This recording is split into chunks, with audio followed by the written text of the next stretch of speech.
আজকের টপিক হলো assertive to interrogative.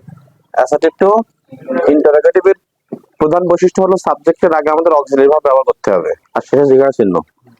কোনো অবস্থাতে এই দুটোর ব্যতিক্রম হইলে নাম্বার পাবা না। যে কোনো ভাবে তোমার ঠিক রাখতে হবে সাবজেক্টের আগে অক্সিলারি ভার্ব আর শেষে জিজ্ঞাসা চিহ্ন। ঠিক আছে?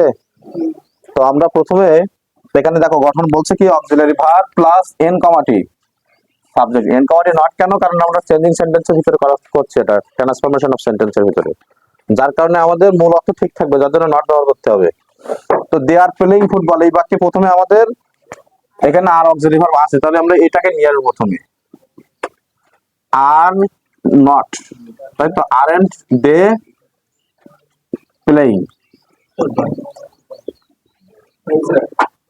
ফুটবল জিজ্ঞাসার জন্য। দে প্লে ফুটবল এই বাক্যে কি আছে? এখানে অক্সিলারি ভার্ব আছে না। যে বাক্যে অক্সিলারি ভার্ব থাকবে না আমরা জানি সেই বাক্যে কি কি ব্যবহার করতে? অক্সিলারি ভার্ব হিসেবে ডু ডাজ ডু, সবাই জানি আমরা, তাই না? তো ডু ডাজ ডু এর ব্যবহার আমরা সবাই জানি না। ডু ডাজ ডিড, ভার্বের 2 নম্বর হলে ডিড, ভার্বের সাথে এস বা ইএস হলে ডাজ, আর ভার্বের 1 নম্বর হলে ডু। তো এখানে পেলে কি আছে? 1 নম্বর। তাহলে আমরা শুরু করব কি দিয়ে? Do. Not play not, don't they play football জিজ্ঞাসা চিহ্ন। দে প্লেড কত নম্বর? 2 নম্বর আছে দেখো, তাহলে আমরা কি আসবে? ডিড আসবে, তাই তো। ডিডেন্ট দে, এখন ডু ডাজ ডু ভার্ব সবসময় কি হয়? 1 নম্বর হয়, প্লে ফুটবল জিজ্ঞাসা চিহ্ন। They plays he plays football, এখানে ইয়েস আছে, তাহলে does. Doesn't he play, plays হবে না কারণ আমরা এস এর জন্য ডাজ আসছে, তাই না? ডাজ, ডু, ডাজ আর ডিড এর পরে আমাদের কোনো ভার্বের সাথে এস বা এস আইএনজি কিছু হবে না, ইডিও কিছু হবে না, শুধুমাত্র ভার্বের 1 নম্বর বেস ফর্ম হবে। Play football, everybody plays football. তো এই ক্ষেত্রে আমরা কি করতে পারি? এই যে ভার্বের সাথে এস বা এস তাহলে আমরা কি করতে পারি? ডাজ নিয়ে আসতে পারি, তাই না? ডাজ এন কমাটি doesn't everybody, doesn't everybody play, তাই না? প্লে ফুটবল জিজ্ঞাসার জন্য পারিস না এটা সবাই? Doesn't everybody play football. তো এই প্রশ্নটা আমাদের এই এভরিবডির একটা আলাদা নিয়মও আছে আমাদের, এটা করলেও আমাদের হচ্ছে, কিন্তু আমাদের আলাদা নিয়ম কি? Everybody, everybody, everyone, all, nobody, no one না, যা থাকবে এর পরিবর্তে হু ব্যবহার করতে পারি আমরা, কি?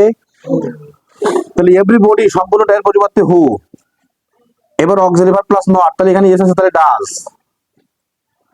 এবার এন কমাটি who doesn't play football, who doesn't play football. তাহলে আমরা এটা কি করতে পারলাম? দুই ভাবে করলাম, তাই না? আচ্ছা, এরপরে আমরা এই বাক্যটা আরো একভাবে করতে পারি। এটাকে আমরা যখন নেগেটিভ করছিলাম, নেগেটিভ, তখন আমরা কি করছিলাম জানো? এভরিবডির পরিবর্তে দেয়ার ইজ নো করছিলাম না? ওইটাকে আমরা ভেঙে করতে পারি is there anybody who play football, এটা করতে পারি আমরা, দরকার নেই। তো এই দুটোই আমাদের হোক। আচ্ছা, এরপরে আমরা কি করতে পারি? 6 নম্বরে কি লিখছিলাম এখানে?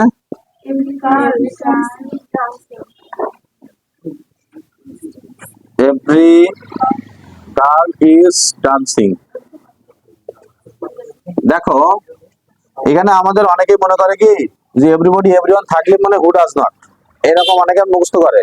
এভরিবডি এভরিওয়ান থাকলে হু ডাজ নট, এরকম না। আমাদের মুখস্থ করতে হবে যে এভরিবডি এভরিওয়ান থাকলে who plus auxiliary verb plus not, who plus auxiliary verb plus not. যেখানে আমরা হু, এখানে অক্সিলারি ভার্ব ছিল না এই বাক্যের ভিতরে, এস এর জন্য আমরা ডাজ নিয়ে আসছিলাম, কিন্তু এখানে তো আমাদের অক্সিলারি ভার্ব আছে, তাহলে ওই ইজ এর সাথে আমাদের নট যোগ করব।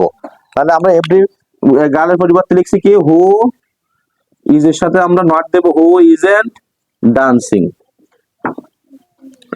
আর যদি আমরা ওই নিয়মে করতে চাই তাহলে আমরা কি করতে পারি? ইজন্ট এভরি গার্ল ডান্সিং, সেটাও হবে, বুঝতে পেরেছি? এরপরটা পাশে দেখো, এগুলো হলো এভরিবডি দিয়ে চলে গেল। এবার নোবডি, নোবডিতে নেগেটিভ, নোবডি, নো আর নান, এগুলো হলো নেগেটিভ, এগুলোর পরিবর্তে আমরা কি করতে পারি, আমরা একইভাবে ইজ কে প্রথমে নিয়ে আসতে পারি। সেক্ষেত্রে আমরা কি করতে পারি, ইজ, তখন নট আর দিচ্ছে না, তাই না? ইজ নোবডির পরিবর্তে দিচ্ছে কেন, এনিবডি। তারপরে হলো প্লেইং, তো ওইটা আমরা না করে আমরা যেহেতু বডি আলাদা নিয়ম আছে ওইটা ব্যবহার করি। নোবডি, নো আর নান, আমরা মনে রাখবো নোবডি, নো আর নান, নোবডি, নো আর নান, এগুলো থাকলে এই তিনটে পরিবর্তে শুধু হু বসে দেবো, আর যা সব বসে দেবো। আমি আর একটু লিখি দেখো, nobody, no, no one, none, and no boy, no girl থাকতে পারে, হ্যাঁ, এই নো দিয়ে। সেক্ষেত্রে আমরা তার পরিবর্তে কি লিখবো, হু, আর যা হয় সব বসে দেবো। হু ইজ প্লেইং, জিজ্ঞাসা চিহ্ন। বুঝতে পেরেছ? There is no use of TV, এই যে ইজ আছে না, নো থাকলে আমরা লিখবো এনি, নো থাকলে কি লিখবো, এনি। ইজ দেয়ার, এখানে নট কেন দিলাম না, কারণ নোটা হলো নেগেটিভ শব্দ, তাহলে ওর পরিবর্তে আমরা লিখবো any, any use of TV. I have nothing to eat, তো আমাদের এই বাক্যে আমাদের কি হবে, অক্সিলারি ভার্ব আছে না প্রথমে, তাহলে সেটা নিয়ে আসবো, হ্যাভ। আই, এই যে নাথিং নেগেটিভ, তাই নট আর দিলাম না, বুঝছো? এরপরে আমরা নাথিং এর পরিবর্তে এনিথিং লিখবো, এনিথিং টু ইট। ওই ইট কিন্তু নন ফাইনাইট ভার্ব, এটা নন ফাইনাইট ভার্ব আমরা জানি না, পার্টিসিপল ইনফিনিটিভ আর জেরান্ড, ভার্বের সাথে আইএনজি আর টু প্লাস ভার্ব ওয়ান, এদের কিন্তু কোনো কাজ নেই বাক্যের ভিতরে, এরা যে অবস্থা আছে অবশ্যই বসে দেবো। এটা দেখে আমরা টেনশন করতে পারবো না, ওখানে আমরা কোনো ভার্বটা নিয়ে আসতে পারবো না। অনেকে ওইটা দেখে ডু আসতে পারে, কিন্তু ওইটা আমরা দেখবো কেন, আমাদের প্রথম দিকে দেখতে দেখবো সাবজেক্টের পরে তো আমাদের অক্সিলারি ভার্ব আছে, তাই না? আমাদের বাক্যে যদি অক্সিলারি ভার্ব থাকে তাহলে আমরা মূল ভার্বের দরকার নেই, তো সেই অক্সিলারি ভার্ব দিয়ে কাজ করবো। তো এখানে আমাদের বলছে কি হ্যাভ বা এনিথিং, তার মানে আমরা নাথিং এর পরিবর্তে এনিথিং ব্যবহার করব।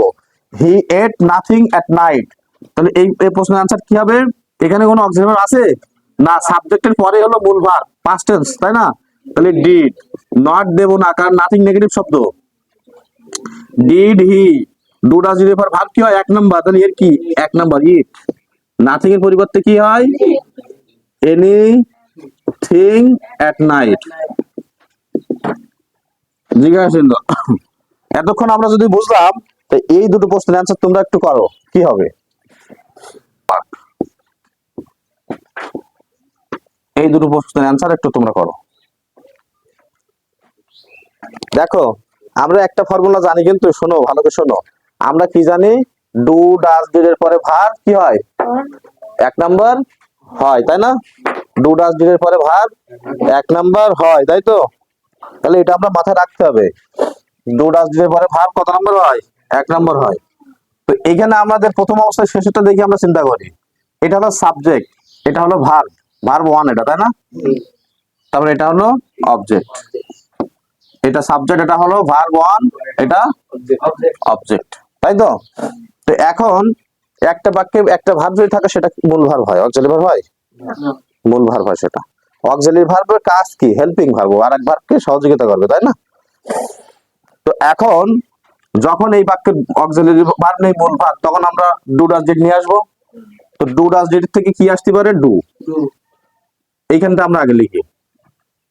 হ্যাজ, হ্যাজ থাকলে কি হয়, হ্যাজ থাকলে কি হয়, ডাজ হয়, এটা তোমরা জানো। কিন্তু আমার আছে আই হ্যাভ, তোমার আছে ইউ হ্যাভ, তার আছে হি হ্যাজ।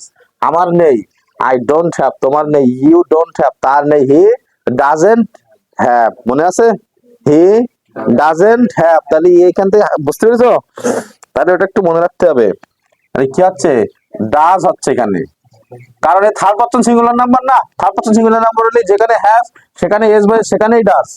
ডাজেন্ট হি, এরপরে ভার্ব এক নম্বর, এর এক নম্বর হলো কি হ্যাভ, ডাজেন্ট, এন্ড দাও, doesn't he have a dream. আর এখানে তাহলে কি হবে, don't I do the work. আচ্ছা এই দুটা যদি আমরা নিয়ে যাই তো তো অক্সিলারি ভার্বই যাবে তখন, তাই না? তো বাক্যে মূল ভার্ব কই, হ্যাঁ, তাহলে আমাদের বুঝতে হবে যে বাক্যে সাবজেক্টের পরে আমাদের অবশ্যই একটা ভার্ব, আমাদের মূল ভার্ব রাখতে হবে, মূল ভার্বের পরে মূল ভার্ব গঠনে আমাদের একটা মূল ভার্ব রাখতে হবে, বুঝতে পারছি।